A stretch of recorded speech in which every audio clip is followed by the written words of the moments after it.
Hello everyone, welcome back. Now we move on to chapter number 2, Salient Features of the Constitution Part 1. Very important chapter, Salient Features of the Constitution Part 1. Again, we are going to do according to the syllabus what we have. The first part, what you need to know is about the single citizenship. Single citizenship. In our country, we have single citizenship.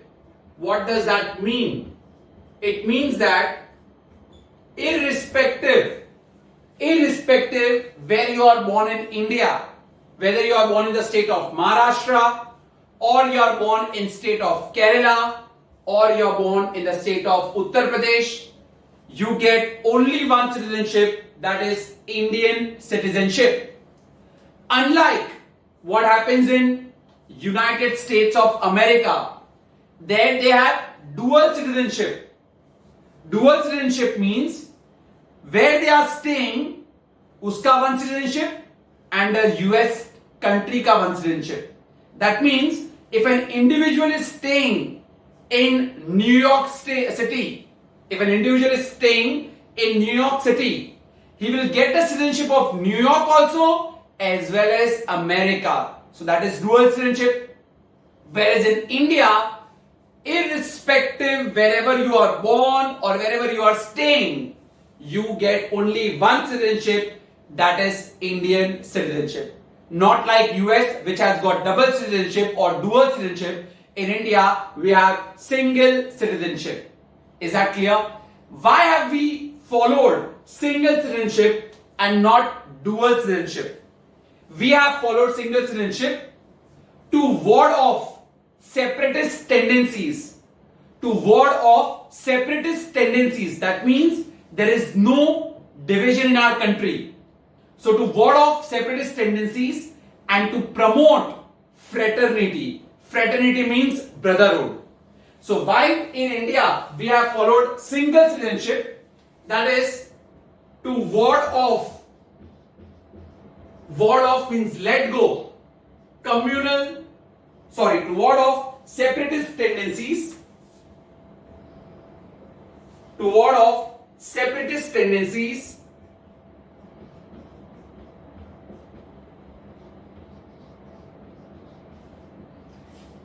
And to promote, what to promote?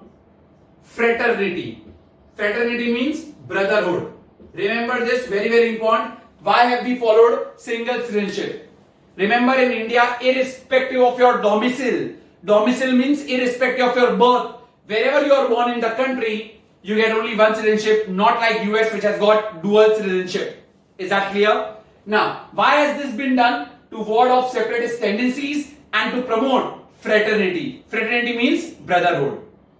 Further, but in India, now, who are PIO? Persons of Indian origin. Who are PIO? They are called persons of Indian origin. PIO. So what does that mean? All those who have migrated from India. All those who have migrated from India after 26 Jan 1950. All those who have migrated from India after 26 Jan 1950. If from India you have gone to any other country after 26 Jan 1950, you are called as PIO, persons of Indian origin. These people, they get dual citizenship.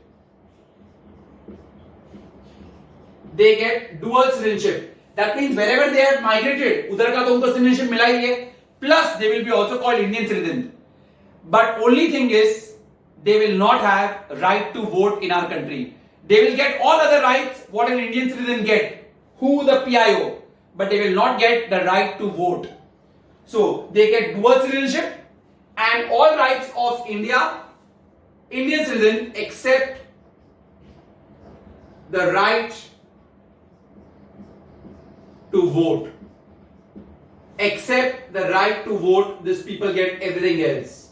So PIO means persons of Indian origin. Who are these people? They are those people who have migrated from India to any other country after 26 Jan 1950. These people, they get dual citizenship, but they get all citizenship as an Indian citizen, except they don't have a right to vote. So that's it, what we have for single citizenship. Why do we practice single citizenship? To ward off separatist tendencies and to promote fraternity. Fraternity is brotherhood. That's single citizenship. Now we move on to the next part. The next part is about, after single citizenship, the next part we have is about all the elections. That is, you call those as single adult franchisee or just adult franchisee.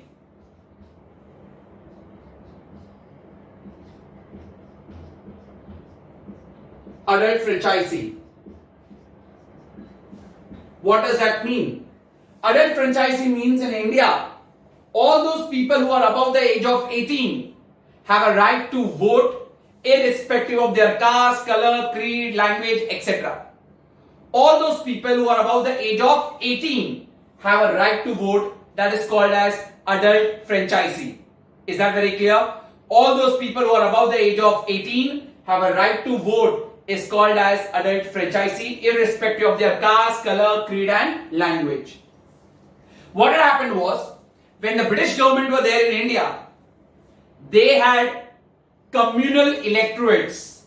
They had brought separate electorates. Communal or separate electorates ka meaning is what?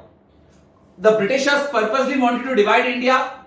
So what they did was, Muslim candidate is to keep Hindu ka Hindu candidate is to keep, Parsi ka Parsi candidate, Sikh ka Sikh candidate. So what used to happen? According to the religion, people used to vote. What would that lead to? That would lead to division in the country. So Britishers had brought separate electorates, or you can say communal electorate. But once we became independent from the British rule, we changed it to joint electorate, common electorate. India changed this rule of Britishers and brought joint, or you can say that is common electorate. Britishers had brought separate electorates or communal electorates. India ने उसको change किया and brought that is joint electorate or common electorate. What does that mean? It means that if in a constituency is the area which is marked, and in that constituency if anybody is been standing for elections, so those people who are staying in that constituency, they can elect their leader irrespective of caste, color, creed, language. So we are now doing this elections on the basis of constituency, not on the basis of religion. Britishers had done according to the religion, which led to the division of our country. But India, when they got their independence, they changed this into joint or common electorate. So if I ask you what do you mean by universal adult franchisee, above age of 18, anyone can vote irrespective of their caste, color, creed, language. I'm not writing that. When Britishers had come, what did they bring? Separate electorates. But India changed that to joint electorate. Now, in a constituency, you got to elect any person from your constituency as your leader irrespective of your caste, color, creed or language. That is your adult franchisee. So the two terms which are over is now what is single citizenship and what is adult franchisee. Both can come for 2 marks answer. Now we move on directly to the fundamental rights. Now there will be some 5-6 fundamental rights what we shall list. Fundamental rights.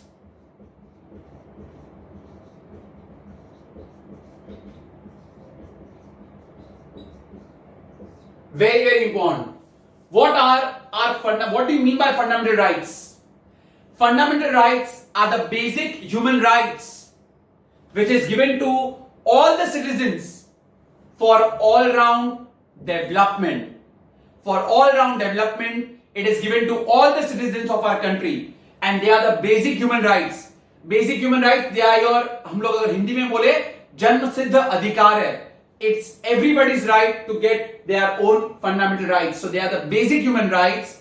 They are basic human rights which are given to all the citizens for their all-round human development. Now let's start in detail about our fundamental rights. Which are our different fundamental rights? On each and every fundamental right you can get question. Very, very important. The first fundamental right, what we'll do is about right to equality. Right to equality. What does the right to equality says? Under Article 14, right to equality means everybody, first of all, right to equality guarantees equality of law, and you also get full protection under law. It guarantees you equality of law, that for everyone law will be same, and it also guarantees you your basically protection from such laws. Now, equality means what? Everybody should be treated equally irrespective of their financial income, caste, color, creed, language, sex, anything. It all should be treated equally, everyone. First of all, it guarantees you what? What does Article 14 guarantees you? It guarantees you protection under the law and giving you equality. Protection under the law and guarantees you with equality. Secondly, it is meant to be everybody should be treated equally irrespective of their caste, color, creed, language or financial income, etc. All are equal. If anybody is found practicing against this right, it is a punishable offense. Anybody is seen practicing against it, it is a punishable offense. So that's Article 14. I'm just writing in short, Article 14. It says everybody is equal irrespective of your caste, color, creed, language. It guarantees you protection under the law and equality of law. Protection and equality of law. And if anybody is found doing inequality in a society, it's a punishable offense. Under Article 15, what does Article 15 says? Article 15 says that there shouldn't be any discrimination. There shouldn't be any discrimination while allocating shops or admission to educational institution. What does that mean? If I want to sell my shop and if any other XYZ religion wala person comes other than my religion to buy, it's not that I should not sell. So that means while allocating shops, religion of the person should not be seen. If you are trying to see the religion, that means you are trying to go against the right to equality. So no discrimination while allocating shop. Allocating means distribution of shop or selling of shop, and no discrimination for admission to educational institution. कोई school college में जाने के time पे you should not see anybody's religion, anybody's caste, anybody's income. That is what Article 15 says. So Article 15, no discrimination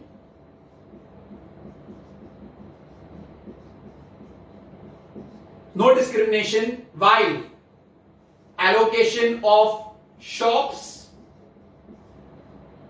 and I'm just writing in short, admission to educational institutions. Admission to educational institutions. In short, Article 14 was guaranteeing you what? Protection of under equal protection of laws and equality of laws. Protection and equality of laws, irrespective of your caste, color, creed, language. Next, under that we have under right to equality is not yet over. This is the first part of it. Now, equality of opportunity. The next one under that is opportunity. Now this is dealing with employment. Employment means jobs. So employment, if employment is to be given which is maintained by state or central government, so where employment is available and that institution is maintained by state or central government, there shouldn't be any discrimination on the basis of your caste, color, creed or language. So while giving employment under a central or a state government's administration, you should not see their religion while giving employment. Employment should be given to those people who are qualified for it, who are skillful to get that job. So that's what opportunity, equality of opportunity says. That's the second one. So it's with regard to employment. No discrimination should be done with regard to the employment when the institution is wholly maintained by central or the state government. And there are certain seats reserved for the lower caste also. So 27% seats are reserved for OBC. OBC means other backward class. 15% seats are reserved for, that is the scheduled caste, and 7.5% seats are reserved for scheduled tribes.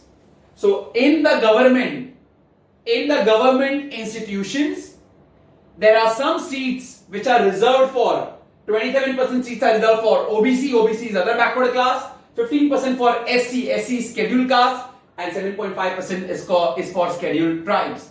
So this is all under equality of opportunity. So remember, when equality of opportunity comes, we are talking about employment. Employment means what? Job. So when an institution is of central government or state government, they should not discriminate anyone on basis of caste, color, creed, language for giving employment. Is that very clear? There are some seats reserved. 27% seats are reserved for the OBC, other backward class, 15% for scheduled caste, and 7.5% for scheduled tribes. The third one we have, that is untouchability. Right against untouchability. Currently, untouchability is now no more practiced. If anybody is found practicing untouchability, it is a punishable offense. Sir, what do you mean by untouchability? You know, earlier, the Shudras, the lower caste, they were not allowed to enter into a temple. The Shudras, the lower caste, they were not allowed to draw water from the well. So those were your kind of practicing untouchability. If anybody is found right now practicing untouchability, then it is a punishable offense. And lastly, we have abolition of titles. Abolition of titles. Now no more we can use titles like Rai Sahab, Khan Bahadur, Raja Sahib. What will happen if I use the titles? That means it will negate my right to equality. We are saying that everybody is equal. If I say someone Raja Sahib, Rai Bahadur Sahab, Khan Bahadur Sahab, that means he is more than me, he is above me. That will negate my right to equality. So right now, titles have been abolished. No titles for anyone. Is that very clear? So these are the four parts under right to equality. So one is equality before law, which has Article 14, Article 15. Second one, equality for opportunity, that is with regard to employment. Then that is untouchability, not to practice untouchability, which is a punishable offense. And abolition of titles. No titles like Khan Bahadur, Rai Bahadur and all of those things have now been abolished. So this is your 4-marker answer. If they give you, write a note on right to equality, this is all what you write. I repeat again in short. Under right to equality, the first one is equality before law. The first one is equality before law. Article 14 guarantees protection of protection under the laws and also equality of laws. What does the right to equality say? Everybody should be treated equally, irrespective of their age, income, caste, color, creed, language, sex. And it also says that if anybody tries to practice inequality, it is a punishable offense. Article 15 says that there shouldn't be any discrimination while allocating shops or admission to educational institution. Admission to education institution or while allocating shops, there shouldn't be any discrimination. Equality of opportunity. Opportunity aaya to think for employment. Nobody should be discriminated for employment if that institution is run by central or state government. Is that clear? Nobody should be discriminated. Okay, but there are some seats which are reserved, especially for the lower class. So 27% seats are reserved for the other backward class, 15% for the scheduled caste, and 7.5% for the scheduled tribes.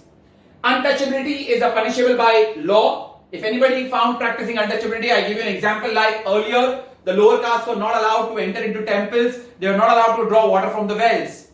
And last, abolition of titles. No more titles to be used for anyone because that would negate my right to equality. 4-marker answer, all those things should be jotted down. Now we move on to the next one, the next right. Right to freedom. Right to freedom. Under right to freedom, there are basically some basic freedoms given to us. Which are the freedoms given to us? Freedom number 1, we can move freely anywhere in our country. We can move anywhere in our country freely. Definitely there are some exceptions right now, like we have a lockdown, that time you can't move anywhere. So other than that, we have a right to freely move anywhere in our country. Second, we can reside and settle in any part of our country. We can reside and settle in any part of our country. आपकी मर्जी, आपको बिहार में जाके रहना हो या आपको basically you can say Kerala में जाके रहना हो, nobody will tell you no. Third one, we can form associations and unions. We can form associations and unions. There are so many associations. Jewelers का association होता है, taxi unions होती है. That is called freely you can form basically associations and union. Fourth one, you can form, you can assemble anywhere peacefully without arms. You can assemble anywhere peacefully without arms. Without arms मतलब without any weapons or something like that. आपको जहां पे भी जमा होना हो आप हो सकते हो. Next one, we can also practice any business, profession. आपको जो practice करना हो करो. Nobody can force you to be under any particular profession or a business. So these are some basic freedoms given under right to freedom. I'll repeat again. First one, we can freely move apart anywhere in our country. We can freely move anywhere in our country. Second one, we can reside and settle in any part of India. Third one, see, first one is moving about. Second one is to settle at one place. Third point, we can form associations and unions. Fourth point, we can form groups. That means we can assemble but without arms. आप हथियार लेके नहीं आ सकते.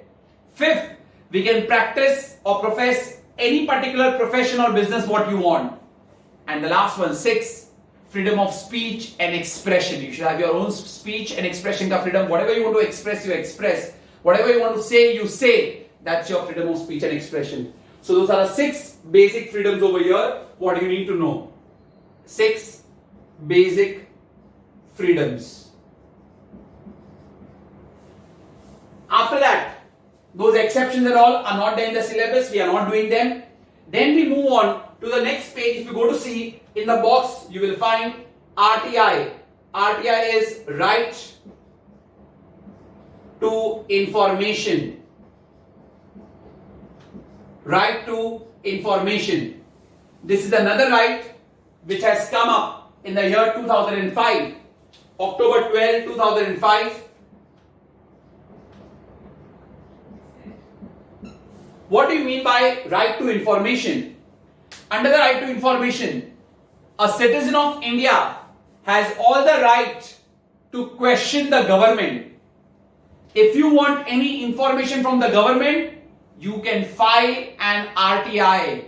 You can file an RTI means you can file your right to information. This act came in 12th October 2005. So, citizen of India can ask any question regarding the government, and government has to reply unless it is not a sensitive in nature. Now, for example, there are so many people you see on the WhatsApp and on the social media. There is fun that PM Modi keeps on moving around from one country to another country. So, if you want to know that when PM Modi travels, how much is the expenditure which is happening, they will give you a reply. The PMO's office will definitely give you a reply about the same. Why do we have a right to ask questions to the government? Is because the government is using our taxpayers' money. So we have a right to ask them any question regarding their policies, regarding their expenditures, and the government has to answer. That is called right to information. So here we can basically ask question to the government. We can take copies of the document. We can inspect the documents. We can take samples also of the required material. Whatever you want, you can do. So the right includes asking questions to the government, then taking copies, then you can also write taking samples of the materials,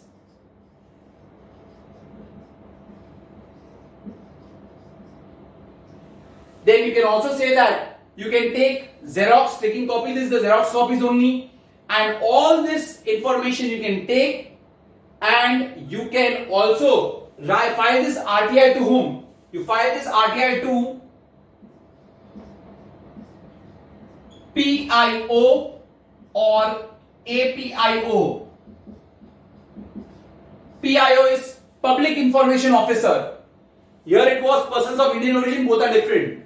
And here APIO is Assistant Public Information Officers. You can file a RTI to them and they are the people who will answer you. So in RTI you can question anything about the government.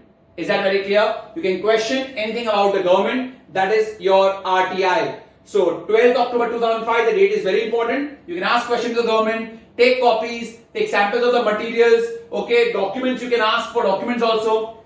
I can write over here, ask for documents also. And you can file the RTI to whom? To the PIO or APIO. Who is PIO? Public Information Officer. Who is APIO? Assistant Public Information Officer. Is that clear? So that's your third right. It is given in the box RTI. So from 12th October 2005, all the details till the last you have to do. The above part, no need to do in that. The fourth right, we go to right against exploitation.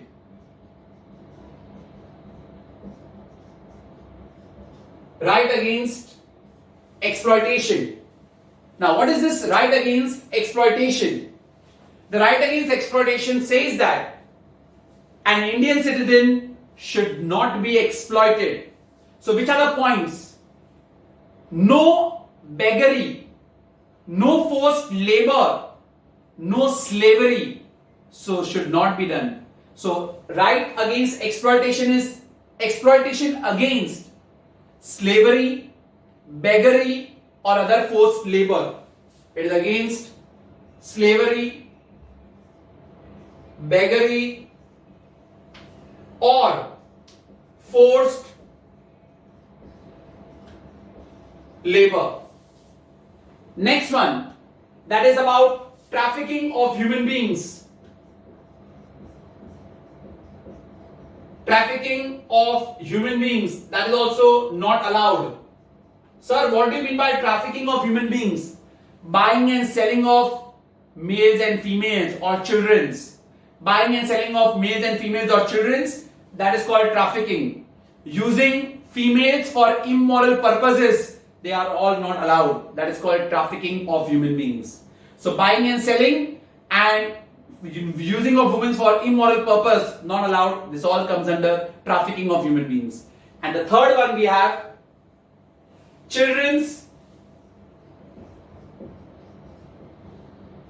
should not be allowed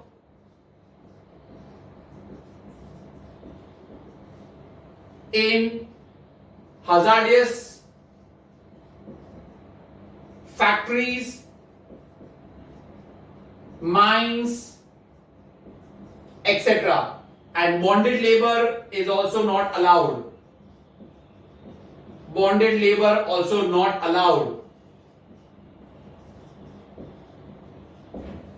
So this is all right against exploitation. So there are 3 points, 3 marker answer. Exploitation against, right against exploitation is a right against slavery, beggary or any other forced labor. Second one is trafficking of human beings. Trafficking means buying and selling and using females for immoral purpose, not allowed. And third one, children who are especially under the age of 14 should not be allowed to work in hazardous factories, mines, etc. And bonded labor should also be what? Abolished. That's right against exploitation. Now we move on to the next right. Very important, again a short question for 4 marks. Right or freedom of religion.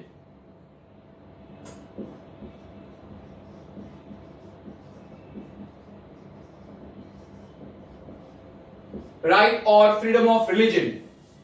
So, under freedom of religion, what are the points? See, India is anyways a secular state. Secular means you can freely choose your own religion. So, any person, according to his conscience, they can take up a religion and they are free to practice, profess or propagate a religion of their choice. They are free to practice, profess or propagate religion of their own choice. So you can take up the religion of your conscience. What your conscience says, you take up any religion and you are free to practice, profess or propagate a religion of your choice. So they can take up religion according to their conscience, take up religion according to their conscience and free to practice, profess and propagate religion of your choice. Second one, under the grounds of morality,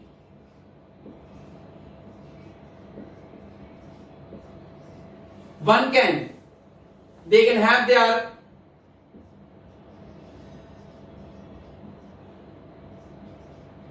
their own charitable institutions. They can have their own charitable institutions. Second, they can acquire movable or immovable property. For religion, if you want, you can buy movable or immovable property and administer according to the laws. Administer such properties according to the laws. That's under point 2. So under the grounds of morality, one can have and maintain their own charitable institutions. There are so many religion ke saath mein, there are so many charitable institutions which give charity, donations, etc. One can acquire movable or immovable property. They can administer those properties according to the laws. Third one, nobody should be forced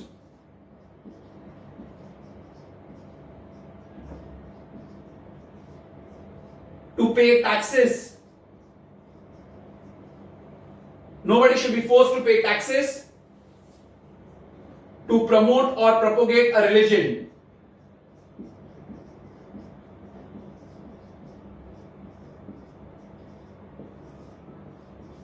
So nobody should be forced to pay taxes to promote or propagate a religion. Definitely, but obviously you can't force someone to pay taxes to promote a religion. Otherwise, where would you have your freedom of religion? And lastly, if the institution is maintained wholly from the state or central government funds, if an institution is wholly maintained from the state or central government funds, then they should not promote any religion. So religion should not be promoted in an institution which is backed by central or state government. Is that very clear? So why such like that? See, if an institution is maintained from the money of central or state government, right? And if they will promote one particular religion in that institution, so what will people say? हमारा तो state ही बोल रहा है या हमारा तो country ही बोल रहा है that you go for this religion only. So any institution which is backed by central or state government, they are not supposed to promote a religion. So no religion should be promoted.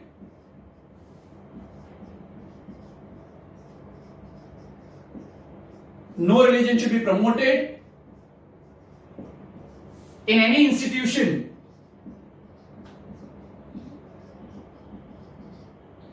which is run by central or state government. That means central or state government is giving any funds, those religions should not be in that particular institution, religion should not be promoted. So under the right to freedom of religion, we have 4 points, 4 marker answer, very, very important. The religion should be taken according to your own conscience. One should have a right to freely profess, propagate, and also propagate and practice a religion of their choice. Under the grounds of morality, one can have their own charitable institutions. They can acquire movable or immovable property, and they shall administer such properties according to the laws.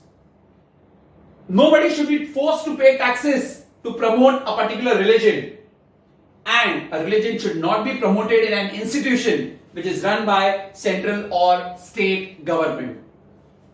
So till now we have covered till here. Again, what all we have done in short, in India we have single citizenship. Irrespective of your birth, we get only single citizenship. Unlike where we have dual citizenship, USA, they get citizenship of the state and also the country where they are. Why in India we have practiced single citizenship? To ward off separatist tendencies and to promote fraternity. Who are this PIO? PIO means what? Persons of Indian origin. Any Indian who have migrated from India to other country after 26 January 1950 will be called as persons of Indian origin. He will get all the rights what an Indian citizen get except the right to vote. Next, what is the adult franchise fee? All citizens of India who are above the age of 18, irrespective of their caste, color, creed, language, have a right to vote. Britishers had brought separate electorate in our country, but once we got our freedom, we brought joint electorate or common electorate. What does that mean? In a constituency, irrespective of your caste, color, creed, language, you are supposed to vote a particular leader who is there in your constituency. Then we came to fundamental rights. They are the basic human rights which are necessary for the all-round development of a citizen. The first right was right to equality. Under that we have 4. First one is equality before law, which guarantees that is equality and protection under the laws. If anybody and everybody is equal irrespective of their caste, color, creed, language, anybody found doing inequalities, it is punishable under the law. What does Article 15 says? There shouldn't be any discrimination while allocating, shops or admission to educational institutions. Then under equality of opportunity aaya, to remember employment, jobs. So if an institution is run by central government or state government, then there shouldn't be any discrimination on the basis of caste, color, creed, language for giving employment. However, there are some seats reserved for 27% seats for employment in central or state government. Are reserved for OBC, that is other backward class, 15% for scheduled caste and 7.5% for the scheduled tribes. Abolition of untouchability. Untouchability is now no more practiced. If found to be practicing, it is again punishable by law. And abolition of titles. No more titles for anyone. Like Rai Bahadur Saab, Khan Bahadur Saab, Rai Bahadur and all of those things. No more titles because it will negate. Negate means it will go against your right to equality. Right to freedom. How many freedoms are there? 6. First one. Freely move anywhere in India. Reside permanently anywhere in India. You can form your association and union. You can assemble together without any arms. You can practice a particular profession or business of your choice, and you have freedom of speech and expression. Then we come to the box on the next page. Right to information. This act came in which year? 12th of October 2005. According to right to information, you can ask any question to the government. You can take samples. You can take copies. You can ask for documents, and you have to write it to the PIO or to the APIO. PIO is Public Information Officer, APIO is Assistant Public Information Officer. Then we did right against exploitation. Any form of beggary, slavery or forced labor, not allowed. Trafficking in human beings, not allowed. What is trafficking? Buying and selling of humans and using females for immoral purpose. And third, children below the age of 14 should not be allowed to work in factories which are hazardous, in mines or etc. And bonded labor should not be allowed. Next very important answer, right to freedom of religion. Everybody can choose religion of your choice according to their conscience. They have a right to freely profess, practice and propagate a religion of your choice. Undergrounds of morality, what all should one do? They can have their and maintain their own charitable institution. They can acquire movable or immovable property. They can maintain the property according to the law. Third one, nobody should be forced to pay taxes to promote a particular religion. Then you won't have the freedom of religion. And lastly, no religion should be promoted in any institution which is run by central or state government. So if central or state government has been giving funds in that particular institution, no religion should be promoted. Is that very clear, everyone? I hope whatever we have been doing till now, we have cleared till here. Okay? Okay. Now we move on to the next topic, that is cultural and educational rights. The next topic is cultural and educational rights. Now under this cultural and educational rights, it's protection about minorities. We are talking about minorities. Sir, who are minorities? Minorities are those who are less in number in a particular country. Minorities are those who are less or few in number in a majority country. Take for example, right now if you go to see, the real minority in our country are the Parsis. They are very, very few in number. They are called minorities. So, minorities, they can preserve their own culture, their own language. Minorities can preserve their own culture, their own language. And there shouldn't be any discrimination in admission to education institution, even for minorities. So, protection of minorities. Minorities,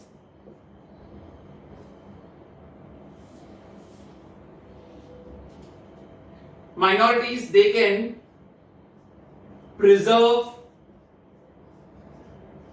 their own culture, language,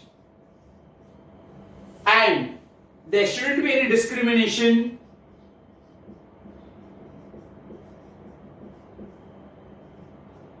no discrimination with minorities, no discrimination with the minorities while for admission in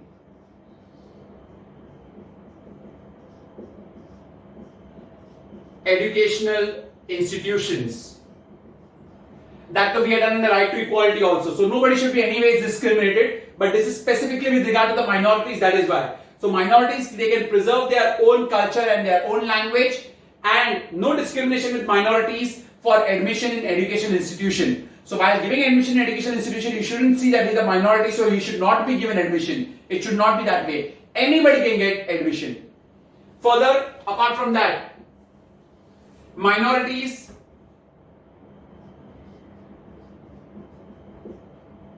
can also set up their own educational institutions. Minorities themselves can also set up their own education institutions. You can't say them no. I'll give you a very good example for this. Right at Channi Road Station, just opposite to Channi Road Station, we have the BJPC School and the College. Okay, BJPC School and the College. That BJPC School and the College is run by, it was basically of Parsis. It is of Parsis, so it's a minority. So minorities can set up their own education institution. And the government, that is the state, should not discriminate while giving grants to any education institution. See, grants means when the state is giving funds to anyone, state means the government, when they are giving funds to anyone, they shouldn't discriminate on any grounds. So, the state or the government should not discriminate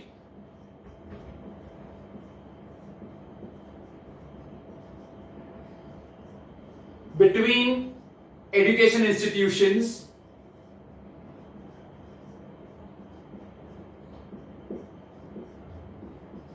while giving grants.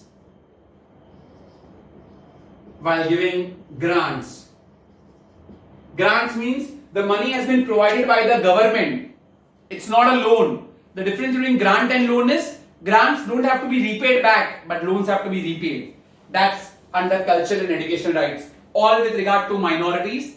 So minorities, they can preserve their own culture, their own language, and there shouldn't be any discrimination while admission in education institution for a minority.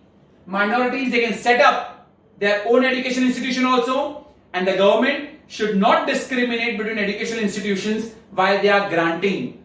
Granting means giving some funds for their development. Government cannot discriminate. Just because it is a minority ka, we will not give you any grant. It should not be done that way. That's it for culture and education right, for 2 marks. Now next one, we go to right to constitutional remedies. The next right is right to constitutional remedies.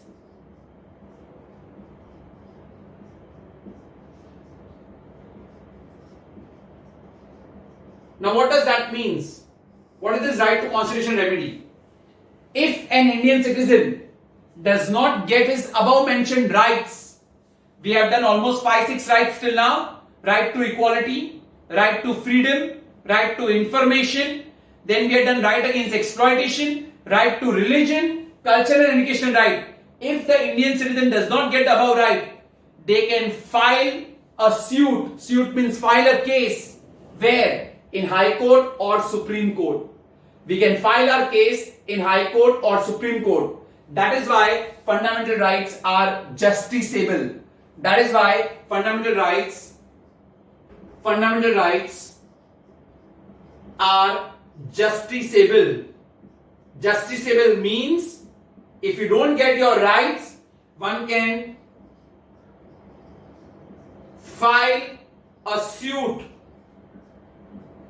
in a High Court or Supreme Court. Very, very important. You can file a case in a High Court or a Supreme Court. That is why fundamental rights are justiciable. So if you get a question, what do you mean by, or are our fundamental rights justiciable? Your answer is yes. Our fundamental rights are justiciable, which means if an Indian citizen does not get his rights, he can file a suit in a High Court or a Supreme Court. Why a High Court or a Supreme Court? Because High Court and Supreme Court are the protectors of our fundamental rights. They are the protectors of our fundamental rights. That is the reason why. Now next one we have what is writ and the different types of writ. Writ is a formal order in writing.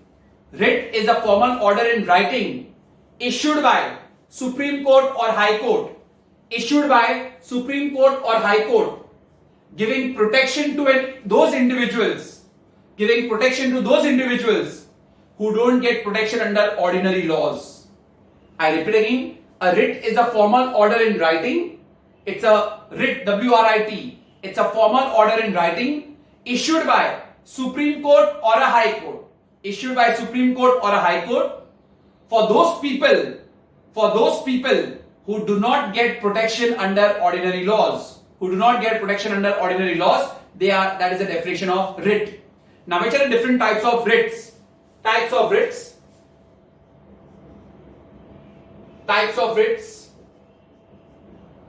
This will come in 10th also. The first writ is writ of habeas corpus. Habeas corpus means what? To have the body for. To have the body for. That is the meaning of habeas corpus. What does that mean? Suppose if your friend is wrongly detained in a jail. If your friend is wrongly detained in a jail, that means your friend is put wrongly in a jail or a family member is put wrongly in a jail. And when you want to release such a person from the jail, you have to file the writ of habeas corpus. You have to file a writ of habeas corpus in Supreme Court or the High Court. Because see, he's been wrongfully put. That means you know that this person has not done any wrong, and he's wrongfully put, detained in the jail.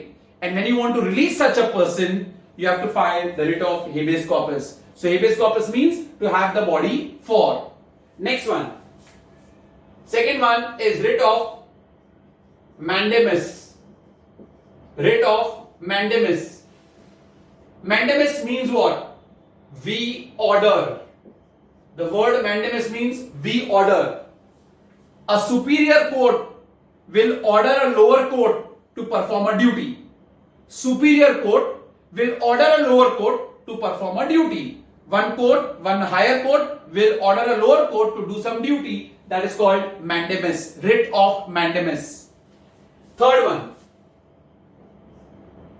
writ of prohibition. Writ of prohibition. Prohibition means to stop the proceedings. To stop the proceedings. Now, what does that mean?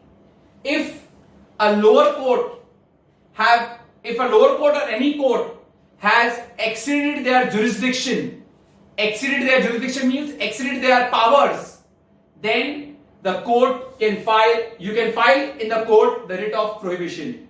See, every court have their limitations. They have to work within those limitations only. So if they go beyond that limitations, that is called beyond the jurisdiction, then one can file writ of prohibition. We are going to answer what is writ and types of writ. What is writ? Writ is a formal order in writing by a high court or a Supreme Court. This is for those people, to protect those people who don't get protection under ordinary laws. Writs are always filed where? In a high court or Supreme Court. This is all when you don't get your fundamental rights. So first one was habeas corpus. What does the word habeas corpus means? To have the body for. If any individual is wrongly detained in the jail, and when you want to release such a person, you can file the writ of habeas corpus in the court, either High Court or the Supreme Court. Mandamus. Mandamus means we order. Superior court will order a lower court to perform a duty. Mandamus means we order. Superior court will order a lower court to perform a duty. Third, prohibition. Prohibition means what? To stop the proceedings. When a court has exceeded their jurisdiction, you file writ of prohibition. Fourth one, writ of certiorari. Writ of certiorari. Certiorari means what? To know what is going on. What is going on. Okay, so that means a superior court can ask a lower court where the matter has reached. If a particular case is going on in the lower court, a superior court can ask the lower court where the matter has reached. That is what is going on. The difference between prohibition and certiorari is what, Prohibition is basically while the case is on. and certiorari is after the case, because that's the time when you come to know that they have exceeded their jurisdiction. So certiorari means what is going on. Superior court will ask a lower court about where the matter has reached. And the last one, fifth one, quo warranto. Quo warranto means by what order? By what order? When a junior person has usurped a higher office, when a junior individual has usurped means taken over a higher office. See, you are not having that designation, but yet you show that you are of that particular designation and you have taken up that office. So we have filed a case of writ of quo warranto. By what order have you usurped a higher office? So when you have usurped a higher office, when you don't have that power and still you have usurped a higher office, the writ of quo warranto is filed against you, which means by what order. So these are all the types of writs.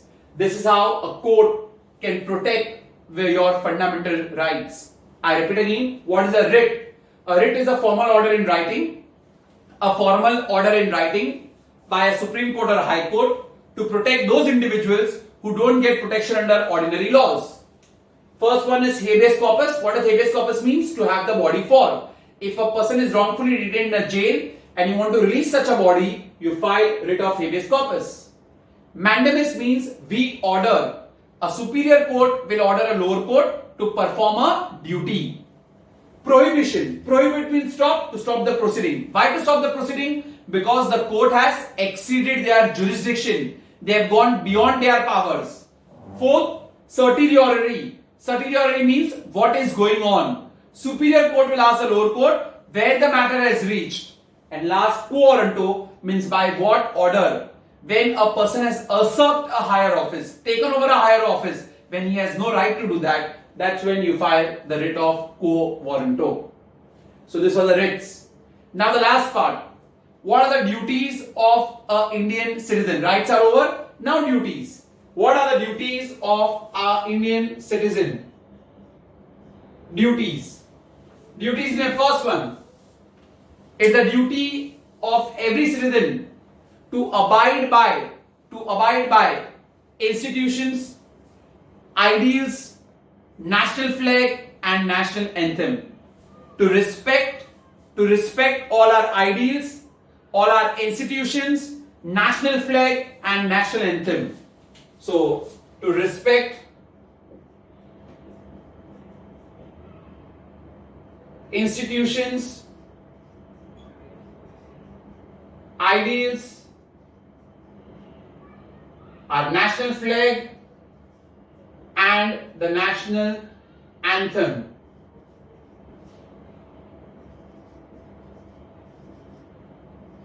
Second one, to safeguard public property and to shun violence. We should safeguard our public property and shun violence, not to have any violence. To safeguard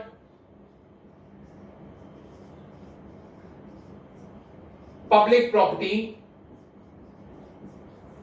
and shun violence. Shun means not to do any violence. Maramari or something like that, the danga fasad, what happens? We should not do. Shun means stop. Third, to preserve the rich heritage of our composite culture.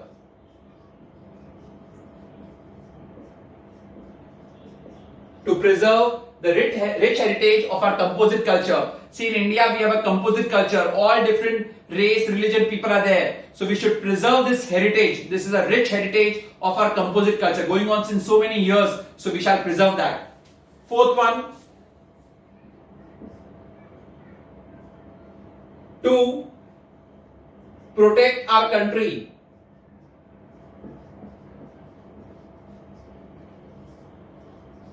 and render national service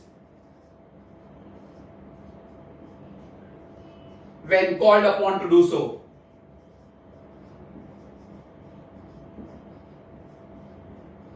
So one should protect our country and render national service, give service to the nation when called upon to do so. You see right now, we are going with such a big pandemic of coronavirus. There are so many people who are going on the roads in such situation also to help the poor and the needy. It's one way how you are protecting your country. It's one way you are giving a call to the national service for our own country. We are doing the duties.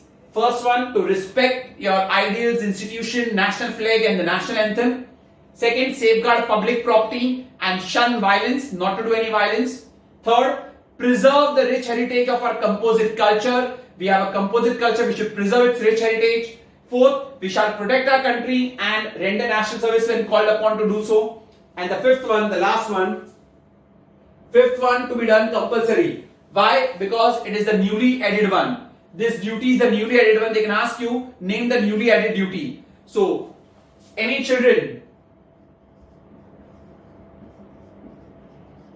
below the age of 14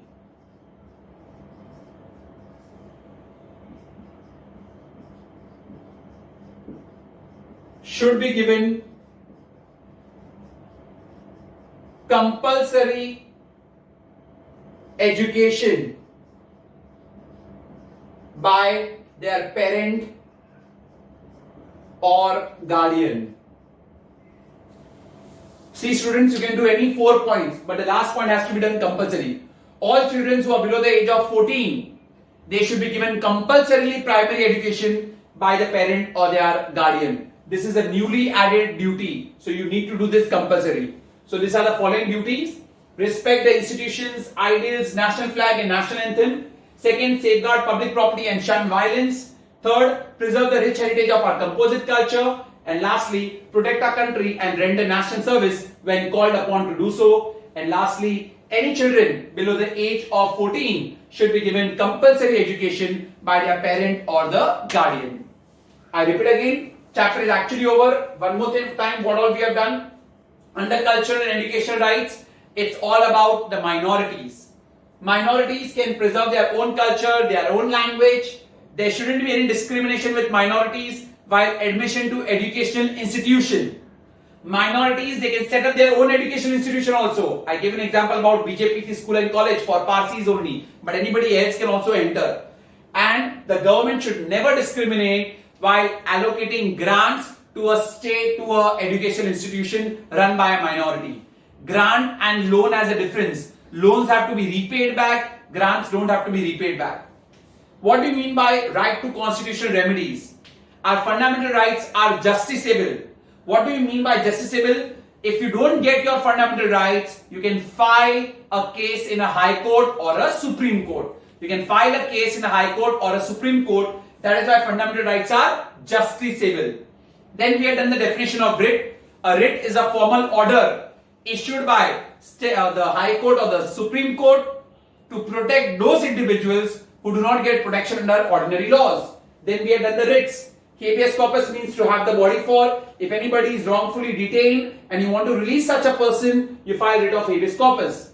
Mandamus means we order. A superior court will order a lower court to perform a duty. Prohibition, to stop the proceedings when a lower court have exceeded their jurisdiction. Certiorari, what is going on? Superior court will ask the lower court where the matter has reached. And fifth, quo warranto, by what order? When an individual has usurped a higher office. Usurp means he's taken over a higher office. A lower designation person has taken up a higher office. And lastly, we have done the duties. Respect the institutions, ideals, flag, national anthem. Safeguard the public property and shun violence, not to do any violence. Preserve the rich heritage of our composite culture. Fourth, protect our country and render national service when called upon to do so, like what people are doing right now during the coronavirus pandemic. And lastly, those children who are below the age of 14 should be given compulsory education by their parent or the guardian. The last one has to be done compulsorily because it is the newly added one. That's it, what we have in the chapter according to the syllabus. Thank you very much.